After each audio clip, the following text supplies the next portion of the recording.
Assalamualaikum warahmatullahi wabarakatuh. Kami dari kelompok 7 akan mempresentasikan penelitian yang membahas pengaruh dukungan sosial terhadap tingkat stres mahasiswa perguruan tinggi. Perkenalkan, nama saya Jessica Romoli Aritona dengan NIM 607062300104. Pada kesempatan ini, saya akan menyampaikan bagian pendahuluan dari penelitian yang kami lakukan. Pada bagian pendahuluan ini, saya akan menjelaskan latar belakang penelitian, batasan masalah, rumusan masalah, serta manfaat penelitian. Semoga pemaparan ini dapat memberikan gambaran awal dan membantu teman-teman memahami arah dan tujuan penelitian sebelum masuk ke pembahasan selanjutnya.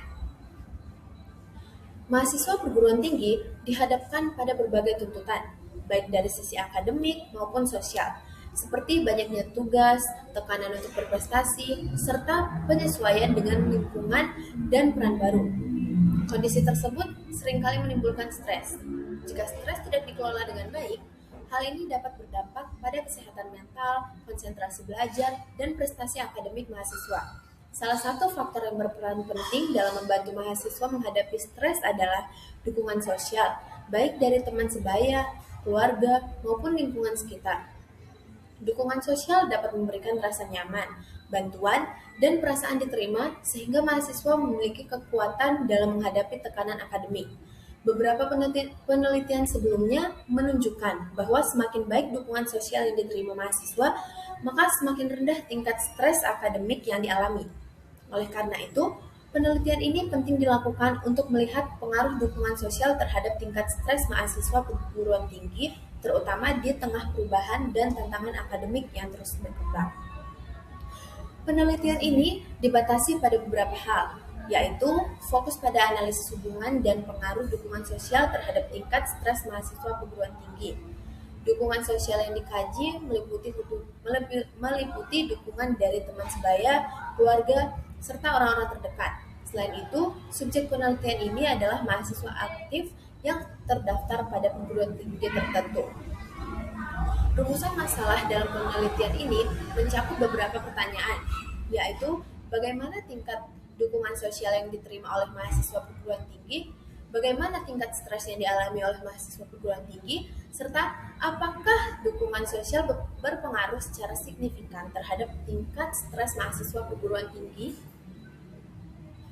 Penelitian ini disusun tidak hanya untuk menjawab permasalahan yang diteliti, tetapi juga diharapkan dapat memberikan manfaat bagi pengembangan ilmu pengetahuan dan praktik di bidang pendidikan serta kesehatan mental mahasiswa. Adapun manfaat penelitian ini adalah sebagai berikut. Yang pertama ada manfaat teoritis.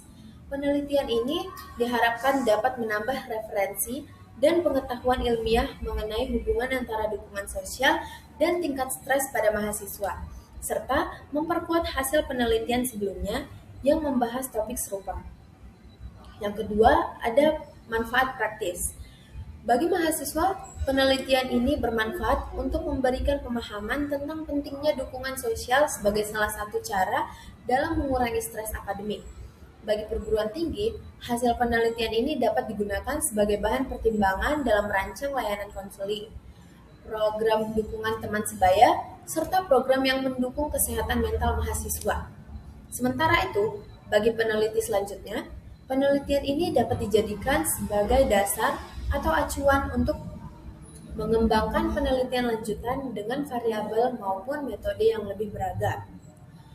Demikian pemaparan bagian pendahuluan yang dapat saya sampaikan. Selanjutnya, untuk pembahasan bab 2, saya persilahkan rekan saya Evansius untuk melanjutkan presentasi.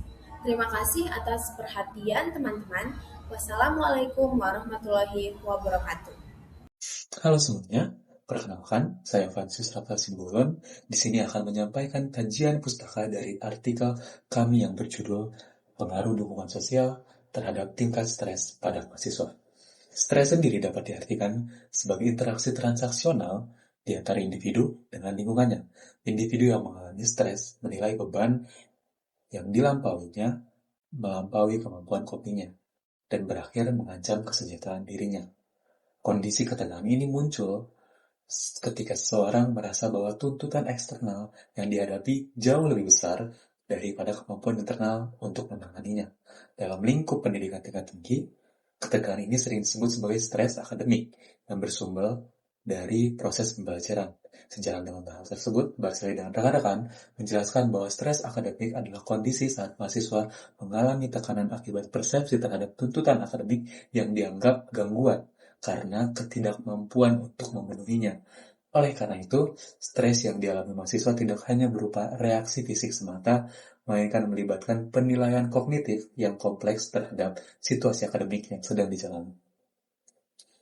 Dukungan sosial sendiri dapat diartikan sebagai berbagai bentuk kenyamanan, perhatian, atau juga penghargaan. Menurut Sarafino dan Smith, bantuan yang diterima tersebut dapat berwujud dukungan emosional, pemberian informasi, ataupun bantuan instrumen nyata yang membuat seseorang merasa dicintai. Keberadaan dukungan ini sangat krusial bagi mahasiswa, terutama dukungan yang berasal dari lingkungan terdekat, seperti teman sebaya. Hal ini juga didukung oleh penelitian Lestari dan Purnamasari yang menemukan bahwa dukungan sosial teman sebaya memiliki hubungan negatif dengan stres akademik, di mana mahasiswa mendapatkan dukungan sosial tinggi cenderung memiliki tingkat stres yang lebih rendah. Dan demikian juga, dukungan sosial berfungsi sebagai sistem pertahanan psikologis atau buffer yang efektif untuk meredam dampak buruk dari beban akademik yang berat. Baik, terima kasih moderator telah memberikan saya waktu untuk menjelaskan bagian saya, yaitu berupa pembahasan. Nah, di pembahasan kali ini, yaitu saya akan membahas tentang kendala. Nah, kendala pihak orang tua seringkali mengalami keterbatasan dalam memberikan dukungan sosial yang optimal kepada mahasiswa, baik karena kesibukannya, kurangnya pemahaman tentang masalah akademik, maupun jarak geografis jika mahasiswa itu merantau. Nah, dukungan yang kurang memadai dari orang tua tersebut berpotensi meningkatkan tingkat stres mahasiswa. Setelah itu, kendala pihak sekolah, lembaga perguruan tinggi terkadang belum menyediakan program khusus yang fokus pada peningkatan dukungan sosial, baik dari dosen, konselor, maupun rekan mahasiswanya tersendiri. Minimnya lingkungan yang suportif dan fasilitas konseling dapat memperburuk stres akademik mahasiswa. Nah, setiap kendala itu pasti ada solusinya. Kami memiliki solusi, yaitu ada 4. Yang pertama itu mengoptimalkan komunikasi antara mahasiswa dengan orang tua. Misalnya, melalui edukasi pentingnya dukungan sosial, keluarga, serta pelatihan bagi orang tua. Yang kedua, perguruan tinggi perlu menyediakan layanan konseling, serta program mentoring atau bimbingan khusus untuk membantu mahasiswa dalam menghadapi stres akademik. Yang ketiga, mendorong mahasiswa untuk membangun jaringan sosial yang kuat, termasuk membentuk komunikasi, dukungan sebaya, serta meningkatkan solidaritas antar mahasiswa. Yang keempat, melakukan sosialisasi akan pentingnya kesehatan modal di lingkungan kampus, disertai seminar dan pelatihan terkait pengelola stres. Sekian pembahasan dari saya. Assalamualaikum warahmatullahi wabarakatuh. Perkenalkan, nama saya Panji Rayu Putra Pangestu dari akan melakukan presentasi bab 4 penutup. Penelitian ini menyimpulkan bahwa dukungan sosial merupakan faktor prediktor kuat yang berpengaruh terhadap kesehatan mental mahasiswa di tengah tekanan lingkungan perguruan tinggi. Dengan mengimplementasikan saran-saran berbasis pada penguatan sistem dukungan sosial institusi pendidikan, diharapkan dapat menciptakan ekosistem akademik. Kesimpulan, berdasarkan analisis dan pembahasan temuan penelitian mengenai pengaruh dukungan sosial, yaitu yang pertama, peran buffer psikologis. Yang kedua, prioritas jenis dukungan. Apa itu peran buffer psikologis? Yaitu dukungan sosial berfungsi sebagai buffer atau penyangga psikologis yang efektif. Yang kedua, dukungan emosional, dirasa hargai, diterima, dan dukungan informasional, nasihat, dan petunjuk. Saran berikut ditunjukkan kepada pemangku kepentingan sebagai rekomendasi implementasi. Yang ke-1, keterbukaan dan keaktifan.